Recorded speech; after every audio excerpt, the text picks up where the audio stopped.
नमस्कार, मैं डॉक्टर शैलेन कुमार सिंह। आज का हमारा मुख्य विषय है ब्याज के सिद्धांत के अंतर्गत ब्याज का ऋण योग्य कोष सिद्धांत, the loanable fund theory of interest. इसके अंतर्गत आज हम ये देखेंगे कि किस प्रकार से ब्याज की दर का निर्धारण किया जाता है, अर्थात इसके अंतर्गत हमें ये देखना है कि क्या ब्याज की दर ऋण योग्य कोष सिद्धांत के अंतर्गत कुछ अलग होता है सेविंग्स एंड इन्वेस्टमेंट थ्योरी के रेस्पेक्ट में। तो आइए हम देखते हैं ब्याज का ऋण योग्य कोष सिद्धांत, अर्थात ऋण योग्य यानी जो हम लोग ऋण लेते हैं क्या उससे ब्याज का सिद्धांत कुछ प्रभावित होता है। हाँ, ब्याज का ऋण योग्य कोष सिद्धांत ये हमें बताता है कि जहां पर साख की मांग, साख का मतलब लोन, ठीक है, फंड,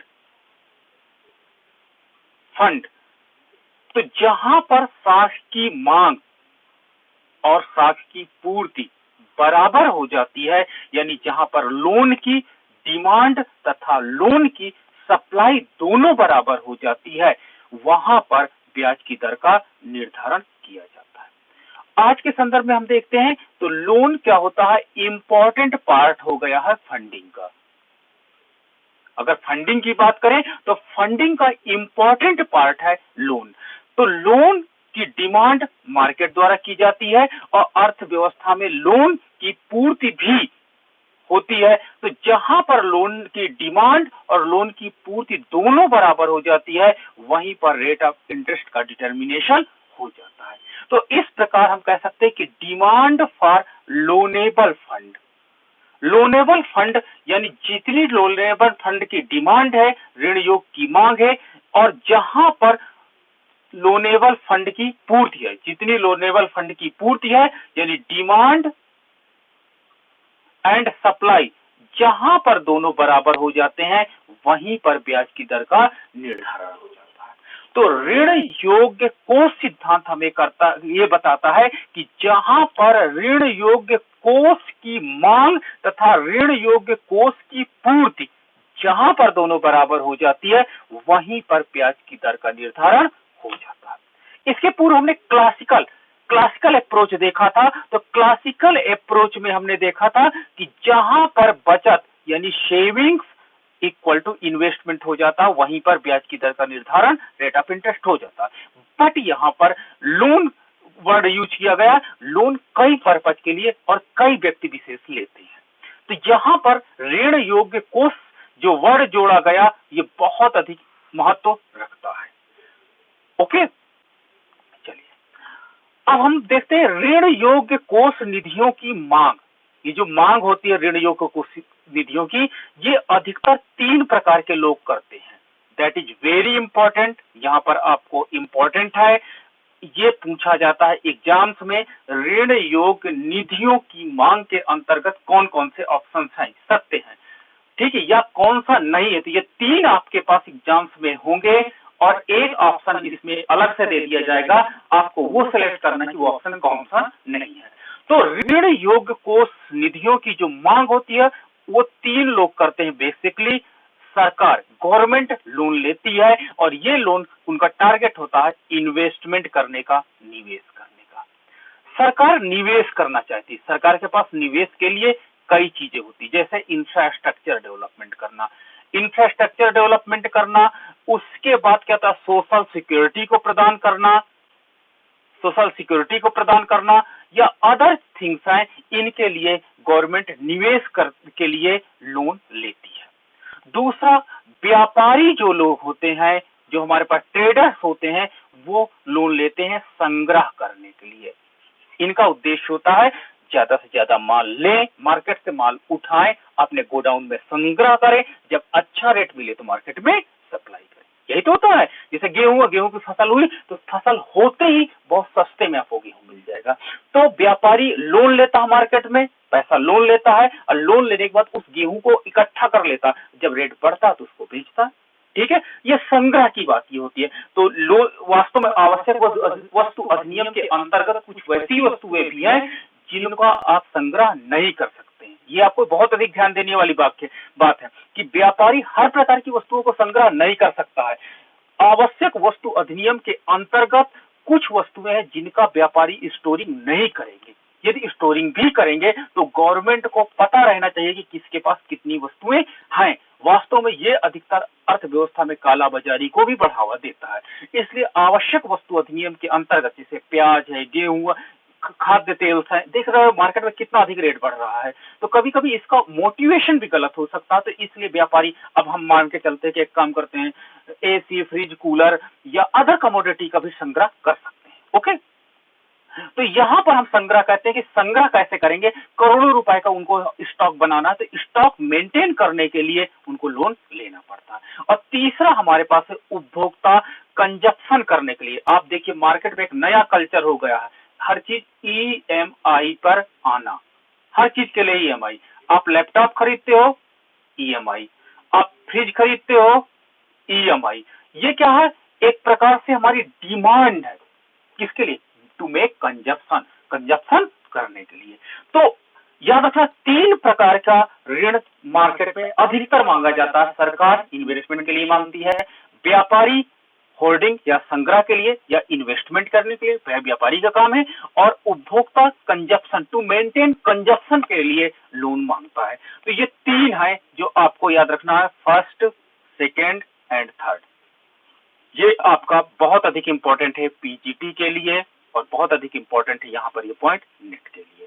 तो आप इस जगह पे याद रखिएगा, ऋण योग्य निधियों की मांग कौन कौन सी है, आप बोलना 3, सरकार इन्वेस्टमेंट के लिए, व्यापारी होल्डिंग के लिए और उपभोक्ता उपभोग के लिए। क्लियर नाउ, अब आप बात करते हैं सरकार की। जो सरकार वास्तव में लोन लेती है, सरकार जो ऋण लेती है, वो वास्तव में सार्वजनिक निर्माण के लिए पहला टारगेट उसका होता है।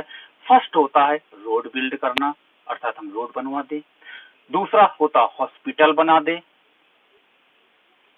हॉस्पिटल बनवाने के लिए स्कूल्स एंड कॉलेज बनवाती है। इस प्रकार सरकार के पास सार्वजनिक निर्माण की बहुत अधिक मदें हैं, जिसके निर्माण के लिए सरकार को लोन की आवश्यकता पड़ती है। और दूसरा इनके पास होता है युद्ध।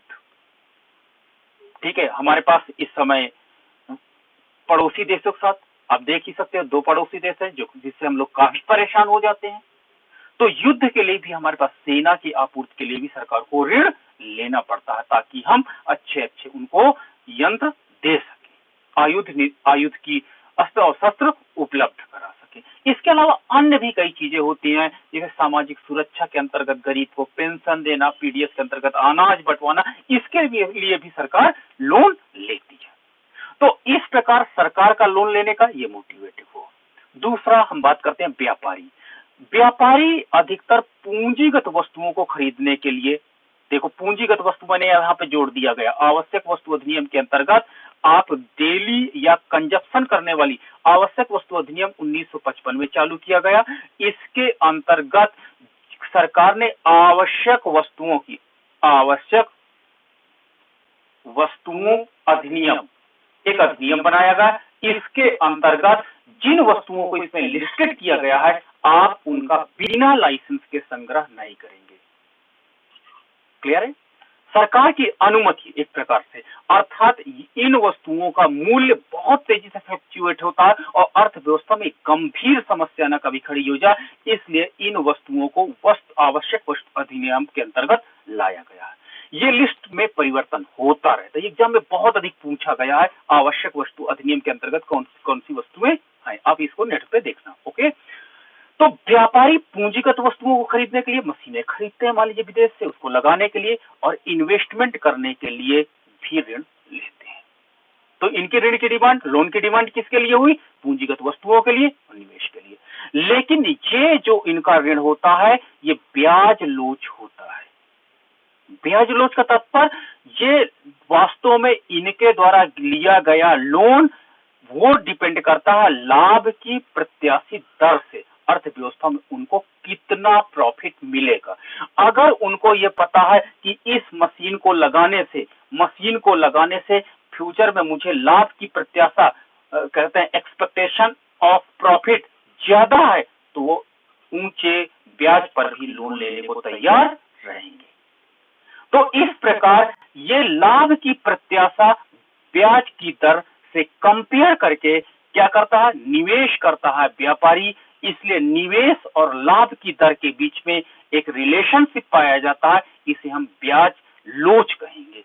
अर्थात यदि लाभ की प्रत्याशा अधिक है तो निवेश भी अधिक होगा। आप भी हो, अगर आपको कहीं पर लाभ ज्यादा है तो आप उधार लेकर के उस वस्तु में निवेश कर दोगे, जिसके परिणाम स्वरूप क्या हो जाएगा कि अर्थव्यवस्था में यदि लाभ की प्रत्याशा बढ़ेगी, यदि लाभ की प्रत्याशा बढ़ेगी, लाभ की प्रत्याशा बढ़ने से क्या होता है, निवेश की भी प्रत्याशा बढ़ जाएगी। तो इसलिए हम इसे ब्याज लोच कहते हैं, यानी व्यापारियों द्वारा लिया गया लोनेबा ऋण ब्याज लोच होता है। ओके। तीसरा है उपभोक्ता, जो अभी हम डिस्कस किए, उपभोक्ता to make consumption, to make consumption. उपभोक्ता उपभोग को संपन्न करने के लिए लोन लेता है, उसका टारगेट होता है, और ये क्या करता है, अधिकतर टिकाऊ उपभोक्ता वस्तुओं के लिए लोन लेता है। टिकाऊ उपभोक्ता वस्तुएं जिसका प्रयोग एक से अधिक बार कर सके, एक से अधिक बार प्रयोग आप कर सको। आपने मैंगो लाए, मैंगो खा लिए, ये टिकाऊ उपभोक्ता वस्तु नहीं है। जिसका प्रयोग केवल हम एक बार करते हैं, ठीक है, वो वास्तव में क्या होता है, टेम्परेरी कमोडिटी होती है। बट परमानेंट कमोडिटी या टिकाऊ उपभोक्ता वस्तुएं क्या होती है, वो वस्तुएं होती है जिसका एक बस से अधिक बार प्रयोग करते हैं। जैसे हम लैपटॉप, जैसे हम लोग क्या करते हैं, बेड, जैसा fridge, cooler, AC, that is called टिकाऊ उपभोक्ता। तो टिकाऊ उपभोक्ता वस्तुओं के लिए हम डीएस डिनोट करते हैं। टिकाऊ उपभोक्ता वस्तुओं के लिए हम लोग, सॉरी डीएस नहीं, डीएच, डीएच, हमने टिकाऊ उपभोक्ता वस्तुओं के लिए हम डीएच सिंबल, सॉरी डीएस, हाँ डीएस ही होगा, सॉरी डीएस ही हम प्रयोग करेंगे। ये भी ब्याज लोच पाई जाती है। ब्याज लोच का तात्पर्य क्या हुआ कि अगर अर्थव्यवस्था में ब्याज की दर ऊंची होगी तो उपभोक्ता उपभोग के लिए कम करेगा, आनंद कम लेगा। जो उपभोग से क्या होता है, एक प्रकार से हमें आनंद मिलता है। अगर ब्याज की दर ज्यादा होगी तो हम आनंद को कम करेंगे, यानी उपभोग को कम करेंगे, और अगर ब्याज की दर कम है तो हम ऋण ज्यादा लेंगे। तो इस प्रकार जो लोन होता है वो ब्याज की दर पर निर्भर करता है, और हमारा आनंद क्या होता है उस पर भी निर्भर करेगा। इसलिए ये ब्याज लोच है। तो हमने क्या देखा, दो चीजें, पहला तो व्यापारी ब्याज लोच पर वर्क करता है, दूसरा उपभोक्ता, बट गवर्नमेंट नहीं करती है। आइए हम तीनों डायग्राम्स को देख सकते हैं। व्यापारी संग्रह करने के लिए जो निवेश करता है उसकी देखिए निगेटिव स्लोप की है रेखा एच, जो व्यापारी निवेश करने के लिए करता है। और दूसरा हमारे पास अभी हमने देखा उपभोक्ता उपभोग करने के लिए, यानी इसका डीएस का मतलब होता है डिस सेविंग, अबचत, बचत का उल्टा अबचत, यानी अबचत। अगर ऊंची ब्याज की दर है, देखिए यहाँ ऊंची ब्याज की दर है तो वो कम करेगा, डिमांड ऑफ लोनेबल फंड कम कर देगा। और देखिए आप देखिए व्यापारी अगर ऊंचा ब्याज की दर है, ब्याज की दर ऊंची है तो देखिए लोनेबल फंड कम लेगा। ये देखिए ऊंची ब्याज की दर है तो लोनेबल फंड हमारा कुछ इतना आएगा ये। और वहीं पर हम देखते हैं कि अगर ब्याज की दर कम हो जाएगी तो ब्याज की दर कम होते ही हम देखेंगे कि अगर ब्याज की दर घट करके OR2 हो जाती है तो व्यापारी ज्यादा लेगा लोन, किसके लिए, होल्डिंग के लिए, H1 के लिए। तो इस प्रकार हम देख सकते हैं कि अर्थव्यवस्था में जो लोनेबल फंड होता है वो वास्तव में बहुत अधिक इंपॉर्टेंट रोल अदा करता है। क्लियर? इसी प्रकार हम देखते हैं कि उपभोक्ता अगर ब्याज की दर ऊंची है तो ऊंची ब्याज की दर पर वो लोन कम लेगा। देखिए कितना, आपकी ब्याज की दर OR1 है तो उसके द्वारा लिया गया लोन कितना होगा, DS1 होगा। अगर ब्याज की दर कम हो जाती है तो उसके द्वारा लिया गया जो लोन होता है वो ज्यादा हो जाता है। तो देखिए ब्याज की दर कितनी, OR2 हो जा रही है। जब OR2 ब्याज की दर हो जा रही है तो वो ज्यादा लोन, ज्यादा टीवी फ्रिज खरीदेगा। ज्यादा टीवी फ्रिज का मतलब अच्छी क्वालिटी खरीदेगा, चेंज कर देगा, हर कमरे के लिए टीवी खरीद लेगा। तो इस प्रकार हम ये भी देख सकते हैं कि उपभोक्ता भी ब्याज की दर से निगेटिव रिलेशनशिप पाया जाता है। ठीक है, और हम थर्ड में देखते हैं, थर्ड आप देखिए कि निवेश जो होता है, निवेश कौन करता है? सरकार भी निवेश करती है और व्यापारी वर्ग भी करता है, यानी दोनों वर्ग इसमें निवेश में हम ले सकते हैं। गवर्नमेंट भी हम ले सकते हैं प्लस ट्रेडर्स, व्यापारी भी, दोनों लोग निवेश करते हैं। ये भी ब्याज से निगेटिव रिलेटेड है। अगर देखिए ब्याज की दर OR1 है तो इसके द्वारा निवेश किया गया ये है, अगर ब्याज की दर कम हो जाती है तो ब्याज की दर कम हो जाने से निवेश बढ़ जाता है। तो ये भी, तो हम क्या कह सकते हैं कि H is also function of R, और जब ब्याज की दर बढ़ेगी तो होल्डिंग के लिए हम कम लेंगे। दूसरा DS is also function of R, ये ज्यादा होगा तो ये कम होगा। और तीसरा हमारे पास हम देख सकते हैं। तो इस प्रकार हम ये देख सकते हैं कि अर्थव्यवस्था में तीनों ब्याज की दर का फलन होती है और तीनों का स्लोप निगेटिव होता है। तीनों, चाहे वो आप H plus DS plus I, ये तीनों का स्लोप निगेटिव होता है और तीनों को जोड़ने पर हमें सिग्मा D प्राप्त हो जाएगा। सिग्मा D का तात्पर्य ये निगेटिव स्लोप की लाइन प्राप्त हो जाएगी। ये जो total loanable fund demand, total loanable fund demand है, ये निगेटिव स्लोप की एक रेखा प्राप्त हो जाती है। आइए अब हम देखते हैं पूर्ति पर। ऋण योग्य निधियों की पूर्ति कहां से होती है? जो ये हमने ऊपर तीन चीजों के लिए डिमांड की, इसकी पूर्ति क्या होती है? पहली तो हमारी मार्केट में जो बचत होती है इसकी भी, ये भी तीन चीजें हैं, आप याद रखना एग्जाम में, डिमांड भी तीन के कारण होती है और पूर्ति भी। तो पहला बचतों की पूर्ति, जो हम अर्थव्यवस्था में बचत करते हैं उससे पूर्ति होती है। दूसरा विसंग्रह से होती है, ठीक है। और तीसरा होता है बैंक उधार से। विसंग्रह मतलब जो हमारे पास होल्डिंग होती है, हम अपने पास कुछ तिजोरी में पैसा रखते हैं, वो विसंग्रह होती है। और तीसरा बैंक उधार पूर्ति को देता है, पूर्ति करता है। तो पहला है पूर्ति बचतों से। तो हम जानते हैं कि अर्थव्यवस्था में बचत किस पर निर्भर करती है? हमारी आय पर। जब हमारी आय बढ़ेगी तो हमारी बचत बढ़ेगी, आय बढ़ने से बचत बढ़ेगी। दूसरी चीज क्या होती है कि अर्थव्यवस्था में जो बचत होती है वो ब्याज की दर का फलन होती है, अर्थात ज्यादा अगर ब्याज की दर होगी तो हम लोग ज्यादा बचतें करेंगे।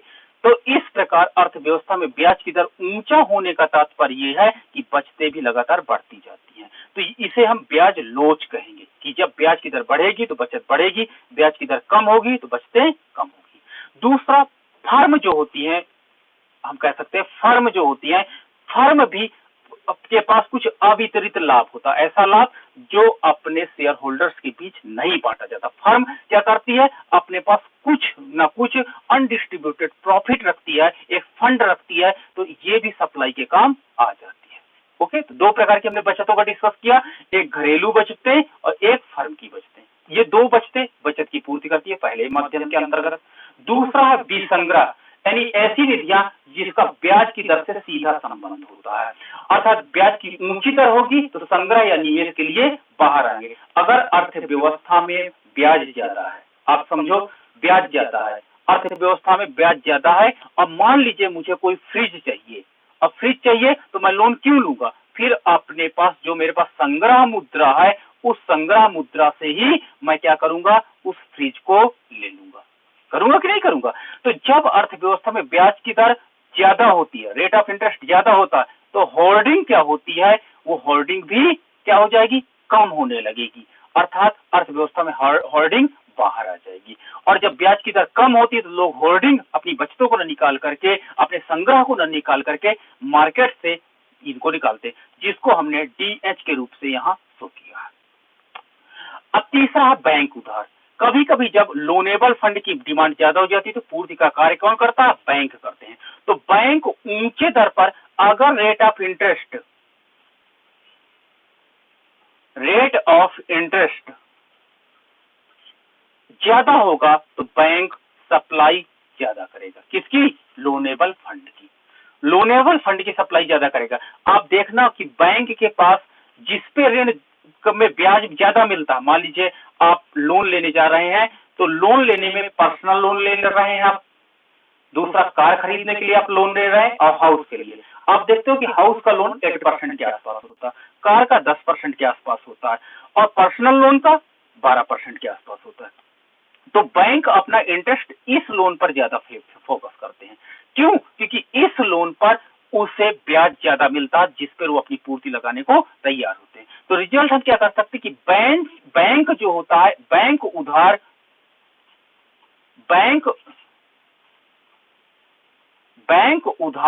ये ब्याज की दर का फलन है।